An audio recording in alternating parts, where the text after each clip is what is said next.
What it should be, what it would be. Cam Newton the Son, Mr. Boogie the All, here with another episode of Funky Friday. And I promise, I really do promise to give good content for the masses, but most of all, I promise to keep it funky for your asses. Now, boy, oh boy, oh boy, are we in for a treat today. Boy, I went from possibly losing it to now being on the same page, been DMing and communicating and conversating for months, so long that, bruh, we finally here. You may have seen him on social media, entrepreneur, comedian, influencer at its all-time heights. I present the son, introduce the others, Mr. Charleston White. What's up, man? Yeah, I like that introduction. Boogie Doll, huh? Mr. Yeah. Boogie Doll. Yeah. It was one thing left out of the introduction. Talk to me. I started out on the internet as a frustrated youth advocate. Okay. I wasn't an entrepreneur. I was a struggling single dad who financially didn't have the means to put gas in the car every day. Okay. But was still working in the community. Because of that struggle and that small time frame of struggling, I evolved into entrepreneurship by way of the internet. Mm.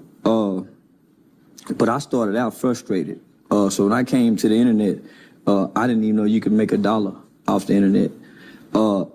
Financially, I didn't know how to create a business to make any profit from a business. Mm. I thought I was supposed to be begging and asking for donations. So the internet taught me a lot, and it helped me to become all those things that you just named. So really what I do know, and I've told you this while we were talking in anticipation to get you on Funky Friday, behind everything that you say, controversial, agreed upon, or disagreed upon, behind everything that you say, I can agree that there's some truth to what you say. In a message. I ain't just talking to be talking. Mm. I ain't started out trying to be funny. Mm. When I was describing poor babies with run-down Michael Jordan tennis shoes, I wasn't saying that to be funny. Mm. When I was talking about them ghetto with them weaves on their head, riding in the car, patting them head because they can't scratch their hair, and their daughters grow up patting their head because they don't know that's what they mom. So I wasn't saying that to be funny. Mm. When I was talking about the siren laying around the house, watching a woman go to work with that good in the bed, but he can't fix no alternator, he can't get no job. He laying around the house, jacking his off on the phone, going outside to hang with a bunch of only to end up in jail by Friday. I wasn't saying that to be funny. That was my observation from doing qualitative studies in our communities, from community work. So I wasn't trying to be funny. The internet told me I was funny. For one, I didn't know I looked funny. The internet told me I looked funny. Look at his eye. Look at his dread. So nigga, I didn't know I looked funny. I thought I was cute. So the internet shaped this what they see today. Okay. Well, I must admonish the viewer to understand this. We ain't even 5 minutes into this segment, and we are already ruffling some feathers or may. Don't bring your shadow band ass over here to Funky Friday and get my shit shadow banned too. But we're gonna have a good time today, because one thing that I do believe in is accountability. One thing I do believe in is making sure that I don't judge, right? Yeah. Even though in my religion I love it so much so that it reigns supreme of everything in my life, I think sometimes as Christians we can't have this judgmental attitude. One of the first things some of the most devout Christians do when you go to church is, where you been? Mm-hmm. I ain't seen you. And so when you go, if you go to church and then you don't go to church and you come back to church, the church will make you feel shame in their judgmental approach. Well, where you been? We ain't seen you in a while. So I get it. It's a very, and I wouldn't identify as a Christian, but I have Christian values and beliefs. I believe in Jesus. I believe that he's the Son of God. I just don't take the title as a Christian. Man, I just believe. I just believe. So what are you? A believer. That don't make you a Christian? No. because I also like to sin. And most Christians don't admit that they like to sin. But you do understand that Jesus died for all our sins. Yeah, that's why I sin. That's why I sin and just say, I pick my sins wisely. Okay, but you know you're not perfect. I don't want to be perfect. I think that is true.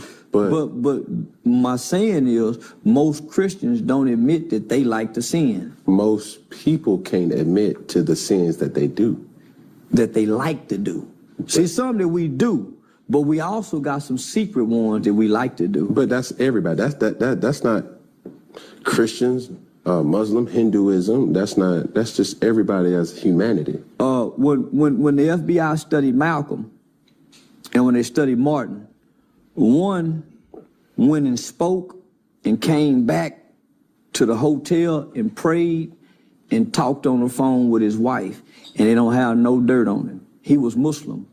The other one went and spoke and came back to the room and partied and fucked like a motherfucker in every town he went to. That was the Christian. So it's a difference. One was studied full time. How you know that though? Because now you're using my platform trying to bring all this speculation of Martin Luther the King. Because it's documented evidence. The FBI said that Malcolm X was a saint compared to the doctor. It's very well documented that Dr. Martin Luther King was just like any man. He was a whoremongering preacher. It's documented. Compared to Malcolm, who has no documentation of doing anything such like the preacher. See the difference? I hear exactly what you're saying, but that doesn't necessarily rectify you not being unknown to your religion. I think.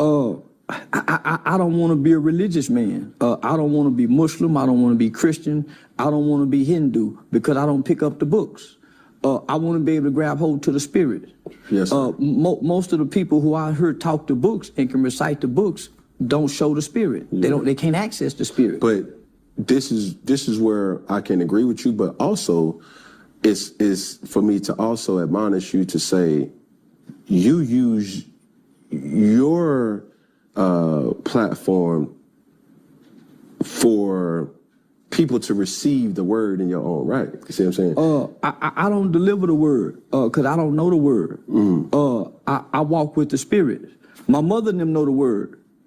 I don't know the word. I hadn't picked up the Bible to read the word. I got the spirit because when I wanted the word, I couldn't get the word. I was locked away in a cell and they wouldn't give me the Bible. So for some strange reason, I was able to access the spirit. That's the spirit that Jesus said that will write God's word upon your heart. I don't want to be Christian because Christians can't access the spirit. They all got the word. I don't want the word, God. I want your spirit. Because it says with this spirit that I can do greater works than Jesus. There's no Christian I ever heard to say they can do greater works than Jesus. And Jesus himself said that you can do greater works with this spirit. So I don't want the Christian word. Give me that spirit Jesus was talking about that raised the dead, that allows you to walk on water. I ain't seen a Christian walk on water yet. But isn't that the truth for you to understand and say, yo, I'm going to be what I've never seen? If you had never seen it, you can't become it. So I watched my mother take care of children. I watched my mother feed people with her word of God. I watched my mother pray to get my grandmother off drugs. I watched my mother use the word of God. Okay, mama, that word worked good enough for you, but I need the spirit. The things that I've gotten involved in and the things that I do and the things that I face, the word ain't gonna help me, mama. I need the spirit. To that point, take me through this whole background of what we see now and what had the most influence to you becoming. So my mother was asleep. I snuck outside and I was in the laundromat playing on top of a washing machine. And I was jumping up and down, getting ready to jump off of it, but I was jumping hard. The lid popped open and I fell in. And I broke everything from my waist down. We end up suing Quick Wash. And the reason we won the lawsuit is one of the reasons why now when you open a lid to a washing machine, it stops. It was supposed to stop and it didn't. So I broke everything from my waist down. So I had a bone pop out here, a bone pop out here. I had pins in my leg. This is at 5 years old. In a washing machine spinning like this. I pulled myself out and then passed out. I was in a full body cast from here all the way down with a stick between my legs. So I had to lay flat like this, and I had to learn how to walk again. I was walking in that body cast. They thought it was a miracle. They thought I was a miracle child. I rose up one day in that body cast and started walking with a broken up body. I got the Spirit of God at an early age. So 2 years later after that, I put my right eye out. So I've had 9 eye surgeries. When they used to put that oxygen mask and make a nigga go to sleep, somewhere in the Bible they says to be absent from the body is to be present from the Lord. Whenever you go to surgery, you're absent from your body. In my mind, I vividly remember having dreams going somewhere to heaven as a kid. So you only have sight in one eye? Yeah, this is a prosthetic limb. It's a glass eye. Oh, wow. So that's from 5 to 7. Okay. So I had to learn how to re-walk again with no problem. So I ain't got no hip or nothing. So if I was to stand, I ain't got no hip or nothing. So that's at 5. At 7, so from 7 to 12, I had 9 eye surgeries. So I never really got to go to school. So I had a private tutor. It's things that I remember educational-wise that I don't know how I got this knowledge. They don't teach us about Jim Brown in school. Nigga, I know everything about Jim Brown, the abolitionists. I got knowledge and information but that white tutor, I had a white tutor in the 80s coming to my home to teach me. So I was groomed to be an intellectual. So I didn't really get to go to school to the 6th grade. By the time I got to the 6th grade, I caught a capital murder case in the 8th grade. So I'm an institutionalized baby from medicine, hospitals, to now incarceration. I'm a book-driven baby. I've been reading books all my life. I ain't been outside playing. I ain't played no sports. I've been reading books. I've got a brain full of knowledge. I've been watching television, studying movies and actors. That's how I can act. So what you see now is a product of a system. Nigga, I'm an educational baby. That's why my knowledge and my articulation is what it is, because when I went into the system, I began to read more books. So when niggas were playing dominoes and watching rap videos, I was reading Danielle Steele Love novels. So I'm very charismatic. I'm very charming. That's what you think? Yeah. Well, that's how I've been able to get by getting in trouble. But let me getting in front of a judge and being able to say yes sir, no ma'am, yes ma'am. Getting in front of a probation officer, knowing how to make eye contact, sit up straight, look them straight in the eye. All of that was charming things I learned as a kid to get out of trouble. Out of all those books that you had access to, you ain't never had access to a Bible? Yeah. I refused to read the Bible because I couldn't, as a kid, I couldn't connect to the language that the Bible wrote. Thou art. My understanding couldn't comprehend that. Okay, were you coherent to understanding that there were different versions of the Bible? Yeah, I understand about the council when they introduced Cesar Bagaria as the white man with the blonde hair, and they took out pieces of the Bible. So I know the Bible have been dissected to brainwash, to control. Yes, sir.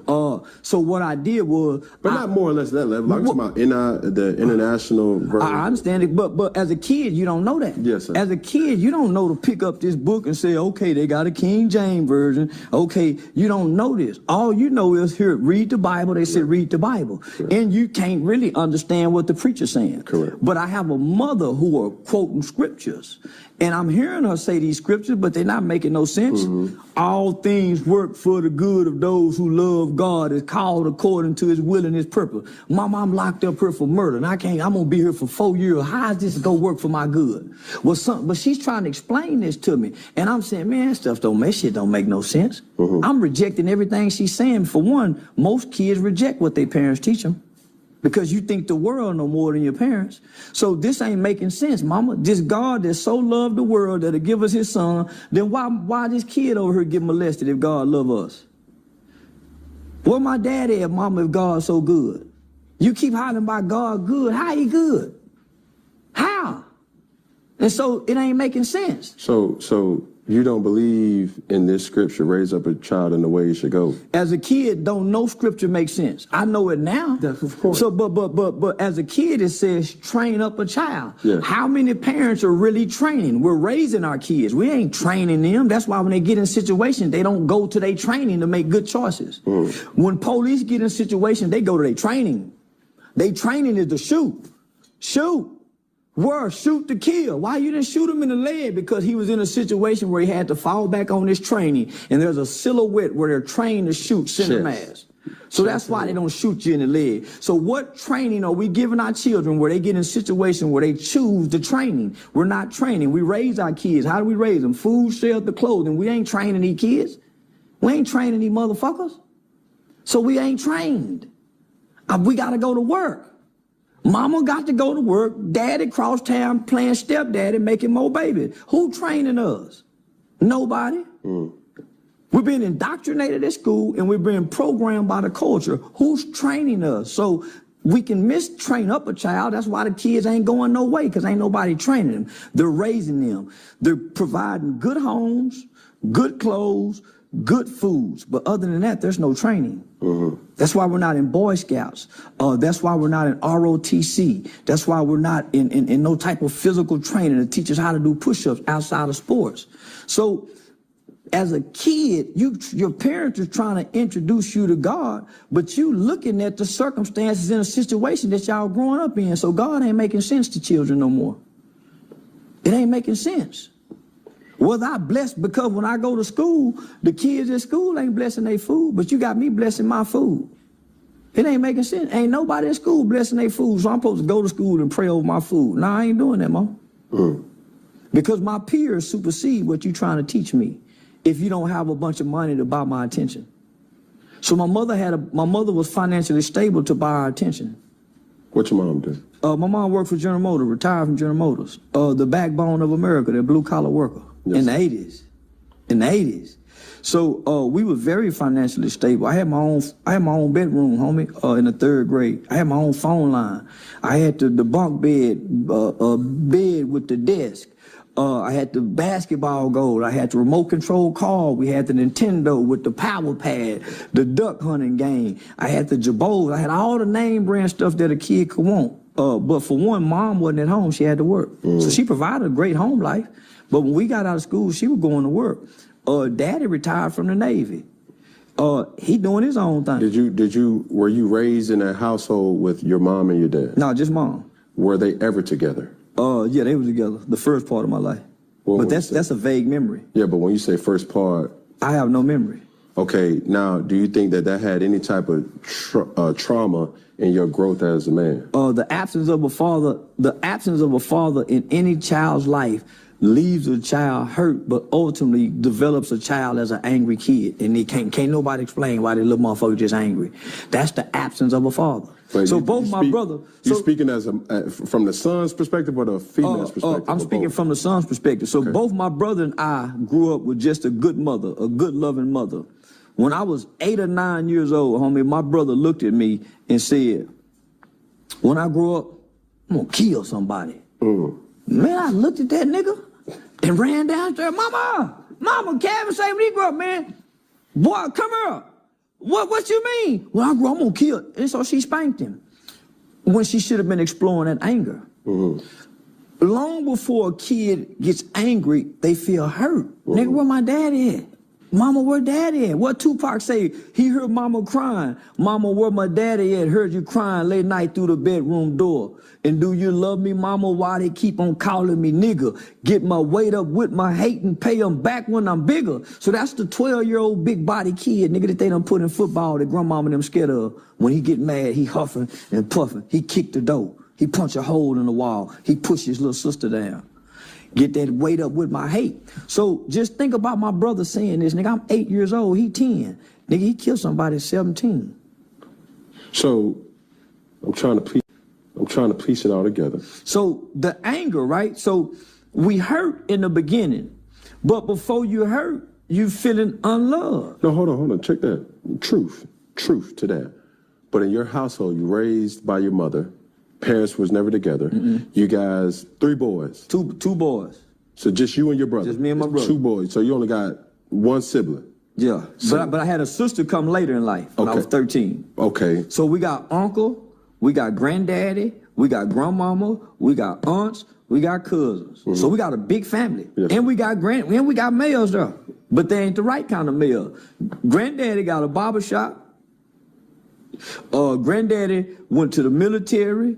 Granddaddy retired from Paul Lumber's yard. Granddaddy worked at the bus barn. He the supervisor at the bus barn, but he pimping. He got all the hoes boosting and stealing. Granddaddy catch a major federal drug case and make the front page paper, right? So I remember my mother telling us when I was like in the 5th grade, don't go to school and tell nobody that's your granddaddy. His name Freddie White. My uncle is a pimp. My granddaddy got the barbershop. I'm growing up with granddad and uncle them at the barbershop, seeing the hustlers and the players and the pimps. It's the black exploitation era. It's the 80s. Mm-hmm. So I got men in my life, but my mother is contrasting and countering what we're seeing. Right. She trying to raise us to be opposite of her brother and her daddy. So she's trying to instill good morals. But nigga, who fucks up the kids more than the bullshit uncles in the black family? Because Uncle Wayne is the pimp with the Rolls Royce. Uncle Wayne is the pimp walking through with the briefcase full of money, the trash bags of money. So as a kid, you see the dynamics of how the family treat Uncle Wayne. Everybody kiss his ass, and he a woman beater. So everybody kiss his ass. So it's no different than a D-boy uncle who in the household with the mama who got the favorite brother. Mm-hmm. He coming through with the pants sagging and the gun. The nephews and them is picking up these traits. Mm-hmm. As he stopped through and get us with money, get out with money, rub them on the head, let them ride in the car with the hoes and the bitches. So I was a little king, like the little kid Finesse 2-time guy. I was that little nigga with my uncle now, being exposed to this shit. So that's the dynamic of the loving single black mother who's God-fearing, who's trying to teach her kids good morals and values. But she don't have the time because she got to work and provide a good living for them. And there's a missing piece in the father being... The absence of the father. Yeah. So the absence of the father, who's supposed to step in? An uncle, a cousin, somebody within the family. Figure. Within the family before she have to go out and get a coach. Correct. But nigga, there's no positive male figures. Mm-hmm. They teaching us the bullshit. Mm-hmm. Toxic. And they telling us don't listen to your mama. Boy, you gonna be a trick listening to your mama. Mm-hmm. So they really got you. So yo, as a child, you're battling different things. Don't listen to your uncles, and your uncle saying, don't listen to your mama don't know what she talking about. You see what I'm saying? You're gonna be a little bitch. You know what I'm saying? Hey, you gonna be a man, da-da-da-da-da. We all go through those types of not only that, when mama leaves, just like every other kid, what we do, we cut on that television. Mm-hmm. So now, when we cutting on the television at this time, homie, gangsterism being introduced. Mm-hmm. Nigga, mama at home. And what I see on TV is being propagated. It's being glorified. Imagery, right? It's no more Big Daddy Kane's. There's no more Kid and Play. It's no more MC Hammer niggas dancing. Imagery is now being subjected to children through the hip hop culture. The bad boy, the outlaw. Come on, homie, NWA, the gangster, nigga. Fuck school. I pull a G about a week. Fuck school. Just that small line right there in a rap song. I pull a G about a week. Fuck school. That was KRS-One saying that. Mm-hmm. So when I cut off my television, nigga, them images that I see, that's like Uncle Wayne, the pimp. Yeah, that's who you relate to. Come on now. So now I'm spending the night over my homeboy houses. Nigga, they uncles is drug dealers and gangsters. They looking like the imagery. Mm-hmm. So now we're starting to take on the image. How do we learn the behavior of gangsters? Through the lyrics in the movies are now being shown to us. Mm-hmm. Now, rather than us wanting to play football, nigga, we want to be too sweet. We playing too sweet. The guy that can whoop everybody in prison in the movie Penitentiary. Mm-hmm. Instead of doing kung fu and doing karate, nigga, we playing high top and rocket on colors. So mama at work while all this dynamics is changing. With no absolute clue. Don't have a clue what's going on because nobody is hip to this new culture really. Yes, sir. So now you have people who are becoming aware of the words in these lyrical contents, and now they're starting to put parental advisory labels on tapes. But mama and them don't have the time to sit and listen to this shit. They tired. They getting out work tired. Then one of us is having problems in school, so she got to take out work to come deal with this one.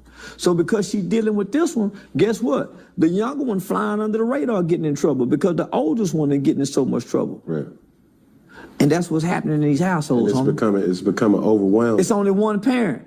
It's only one parent. Not only that, the problems and the frustration of the children is mounting on top of whatever problems you're having at work, whatever financial problem, and your relationship problems. So along that, as or not just you, but what you've been able to verbalize and picture paint is a typical situation in Black America. I call it the traditional single African-American parent home. It's so not problematic. It's trauma-based. It's trauma. It's trauma-based. In that household that's festering, and you're building the next generation of killers, pimps, drug dealers, because that's what they see. Out of fear. You do this. It's some mothers. All my partners, they got the gangster mamas. Them niggas was some of the most hardened killers in the streets because their mothers groomed them. The nigga who was groomed to be hard on a woman, he's very abusive because his mother taught him these traits. And whatever mama teaches, we stand on it. I'm gonna say it again, nigga, whatever mama teaches, we stand on it. That's why, nigga, I repeat a lot of the shit my mama say. Nigga, mama said that the Bible, so nigga, so if you, the street mama, that's why the whole mama is so dangerous.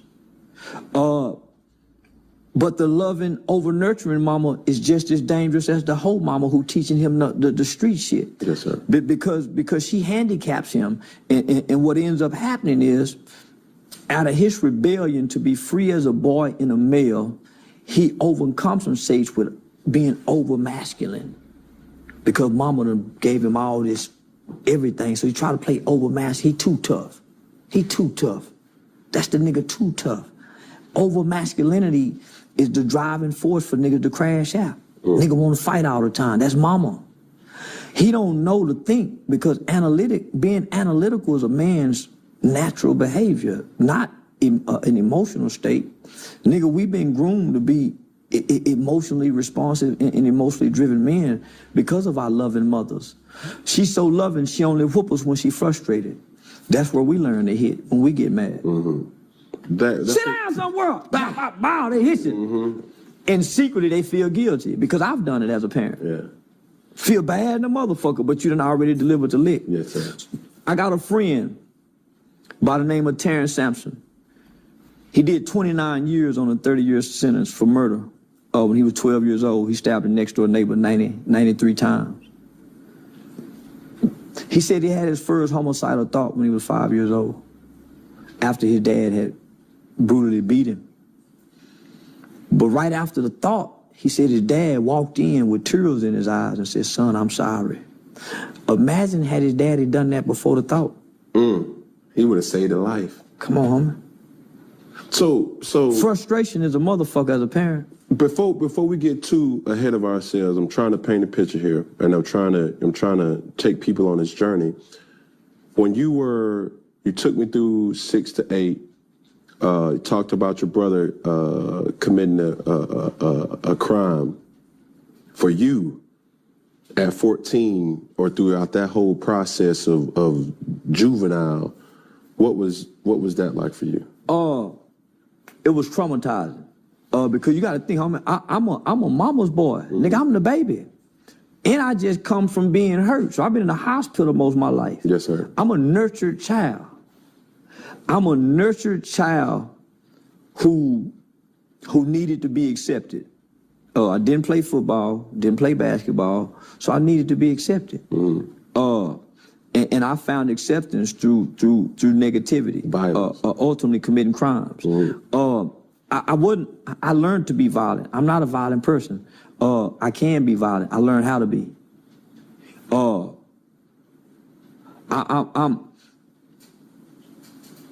I've done a lot of violent things in my life, but I was playing, trying to fit in with the environment.